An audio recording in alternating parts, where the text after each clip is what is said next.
안녕하십니까. 반갑습니다. 여러분들 이번 시간에는 살림보다 재밌는 거다.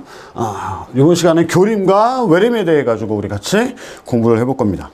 뭐 일반적으로 여러분들 뭐 기사 공부하든 뭐를 공부하든 간에 아주 좀 기본적인 내용 중에 하나입니다. 그래서 시험에는 조금 난이도는 좀 쉬운 문제로 나오는 그런 문제 중에 하나죠. 그런 내용이에요. 그래서 우리가 교림은 뭘 보고 교림이라고 하고, 외리면 뭐를 보고 외림이라고 하는지 우리 같이 공부를 해보겠습니다.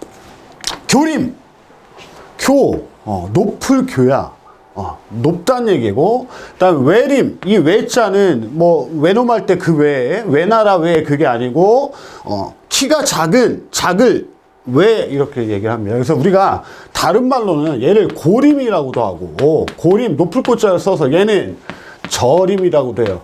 얘의 기준은 일반적으로 이제 나무가 자라는 특성을 보고, 나무가 어때? 높이 자라는 것과 낮게 자라는 걸 우리가 이렇게 구분해 가지고 부른다. 그래서 어떤 놈들이 낮고 어떤 놈들이 높은지 한번 우리가 앞으로 공부를 해볼 건데, 용어를 굉장히 어렵게 생각하지 마세요. 이게 굉장히 그 낮은 수준의 한문 에 대한 그 지식만 있으면 되는데, 뭐 요즘 분들은 뭐 요즘 친구들은 뭐 한자를 그렇게 많이 하지는 않기 때문에, 근데 우리가 살림용어는 한자를 그대로 우리가 반영한 것들이 많기 때문에 아마 용어가 여러분들 그래서 굉장히 힘들 텐데, 재밌게 가볍게 생각을 해보자고요. 교림, 그리고 높은 애들, 외림, 낮은 애들. 그러니까는 뭐야, 외나라 애들은 키가 작잖아요, 그죠? 그죠? 일본을 싫어하는 거야, 그죠? 자, 그래서 이번 시간에는 교림과 외림에 대해서 우리 같이 공부를 해볼게요. 자, 교림. 자, 사전적 의미를 먼저 보면, 자, 실생묘로부터 성숙한 큰 키 나무가 대부분인 숲을 우리가 교림이라고 합니다. 우리가 그래서 이 숲을 얘기하잖아요. 그래서 우리가 그 키 큰 나무를 교목이라고 하죠, 그죠? 교목이라고 하죠. 교복이 아니고 교목이라고 그래. 키가 큰 나무. 얘네들을 딱 봤더니 특성들이 있더라. 어떤 특성이 있냐면, 얘네들은 태생부터 뭐에 의해 가지고 종자로부터 발생된 경우가 굉장히 많더라. 이 얘기 뭐냐면, 씨가 종자에 싹이 나서, 외떡인지 쌍떡인지 싹이 나서 애들이 자라는 애들 있죠. 이렇게 잘 자라는 애들은 우리가 교목이더라. 키가 큰 애들이더라. 그렇습니다. 그래서 실생묘로 하는 거는 얘를 얘기해. 종자로부터 실제로 살 그런 나무들. 그러니까 여러분들 뭐 묘목을 보면은, 우리가 묘목을 종자를 풀어서 양묘장에서 양묘를 해가지고 씨가 나오고 2년생 이래 해서 팔잖아요. 걔는 실생묘라고 하는 거죠, 그죠? 그래서 교림이라고 하는 거는, 그러니까 우리가 종자로부터 나온 애들, 키가 크게 자라, 얘네들은. 그러다 보니까 얘네들은 거의 대부분 뭐냐? 침엽수가 많더라. 침엽수의 특성을 가진 애들이 굉장히 교림으로 발달된다. 뭐 대표적인 게 소나무 같은 것들, 그죠? 소나무 같은 거. 얘네들은 뭐 전목이나 산목이나 막 이래가지고, 또는 우리가 맹아력이라고 하거든. 맹아력이 세가지고 막 나오는 그런 애들이 아니에요, 그죠? 그래서 교목, 그럼 얘네들은 종자로부터 잎이 나고 싹이 나고 잎이 나가지고 어떻게 돼? 만들어진 애들이구나 라고 여러분들 기억을 해야 되겠죠. 다음 외림 보면, 외림 외나라처럼 애들이 어떠냐면, 팔을 딱 잘랐단 말이야. 이게 가지라고 치면, 자르면 이게 없지 않아. 여기에 또 싹이 엄청나게 많이 나오는 거야, 또. 그래가지고 얘네들이 막 또 자라. 나무를 자르면 또 거기서 막 걔를 우미라고 하거든. 맹아 또는 우미라고 합니다. 그죠? 그래서 음도지로 갱신되는 숲이다.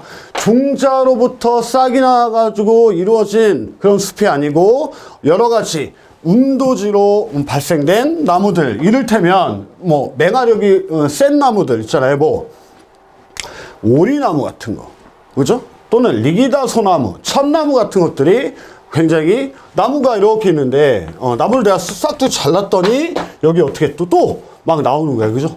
그래가지고 얘나 점점 커져요, 그죠? 이런 것들을 우리가 맹아력이 센 친구들이라고 한다. 그래서 대표적으로 시험에도 아주 잘 나오는 수종들이 나와 있습니다. 그래서 오리나무, 리기다소나무, 천나무는 얘네들은 맹아력이 굉장히 높구나. 그래가지고 맹아를 통해 가지고 갱신도 할 수 있고, 그렇게 내가 키울 수 있는 수종들입니다. 그래서 음도지로 갱신되는 숲으로 일명 맹아림이라고 하고, 얘를 절임이라고 한다. 교림은 고림이라고도 한다고 그랬죠. 얘는 밑에 아래에 있는 절임 또는 신탄님.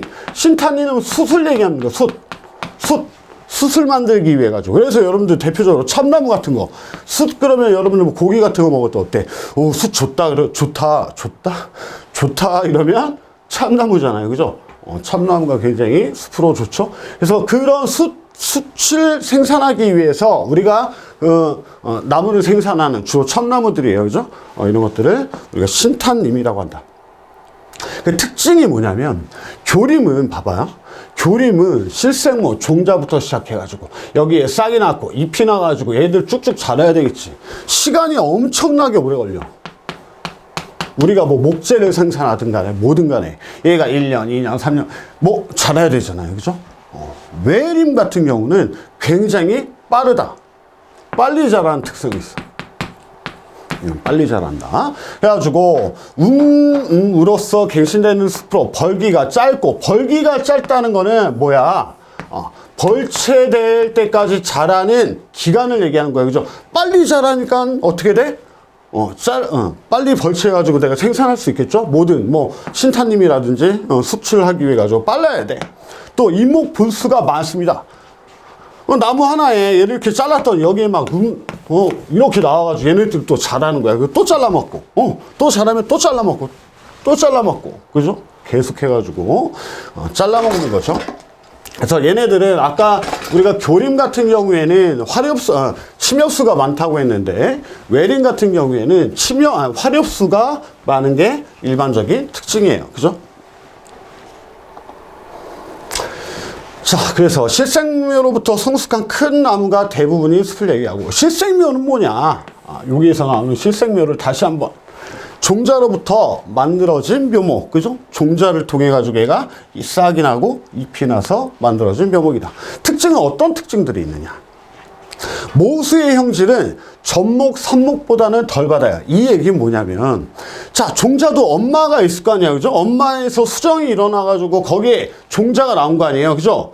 종자가 떨어진단 말이에요. 그럼 얘가 이제 싹을 피우고 나무가 되는데, 당연히 엄마의 형질도 이어받아요. 아예 안 받는 건 아니고, 그런데 전목이라든지 산목보다는 덜 받는다 이거야. 당연히 이 종자로부터, 이 종자도 엄마에서 나오는 거니까 엄마가 뭐 예를 들면 튼실하고 종자도 많이 열리고 건강한 나무였다 그러면 거기 있는 종자들도 모수의 형질을 그대로 받지만, 이런 접목이라든지, 접목 같은 경우는 나무와 대목과 접수를 붙이는 거죠. 접붙이는 거. 얘네들은 이미 자란 거를 잘라가지고 붙였기 때문에 엄마의 이탄인 거야. 거의 형질을 똑같이 받아요. 나무를 잘라가지고, 가지를 잘라가지고 접을 붙이는 거기 때문에 이 자체가 엄마였는데 형질을 그대로 받지. 삽목 같은 경우는 마찬가지야. 나무를 잘라가지고 쉽게 얘기하면 땅에다가 꼽는 거 아니야. 그죠? 그래서 뿌리 내리게 하는 거잖아. 얘도 그 엄마 자체를 잘라가지고 옆에다가 분신인데 똑같지. 형질은. 하지만 실생이에요. 종자는 엄마의 형질을 그대로 받지는 않고 형질을 받지만 얘가 종자로부터 싹이 나고 잎이 나고 자라면서 거기에 있는 기후, 고도, 방위 이런 거에 따라 가지고 특성이 조금 바뀌죠. 그죠? 그렇기 때문에 모수의 형질은 전목, 산목보다 덜 받는다. 받긴 받는다. 여기에서 지문이 실생면은 모수의 형질을 받지 않는다 이러면 말도 안 되는 거죠. 그죠? 보고 수목의 수명이 길다. 수명이 길다는 얘기는 또 다른 말로는 생장 속도가 굉장히 느리다는 얘기예요. 그죠? 천천히 자라기 때문에 그렇습니다. 그래서 주로 침엽수가 많습니다. 그래서 그 밑에 그림을 보면 종자로부터 시작해가지고 싹이 나고 잎이 나가지고 애들이 관목으로 자라다가 크게 자란 나무죠. 주로 우리가 목재로 활용하기에 가장 알맞은 나무는 교목이고, 그런 교목들이 같이 있는 산을 우리가 교림이라고 한다. 그죠? 교림이라고 한다. 그래서 교림과 외림을 비교할 때는 탄생, 어떻게 해서 얘네들이 탄생되는지를 알아야 되겠죠. 지금 보시면 이런 것들 다 시험 문제에 나올 수 있는 내용들입니다, 여러분들.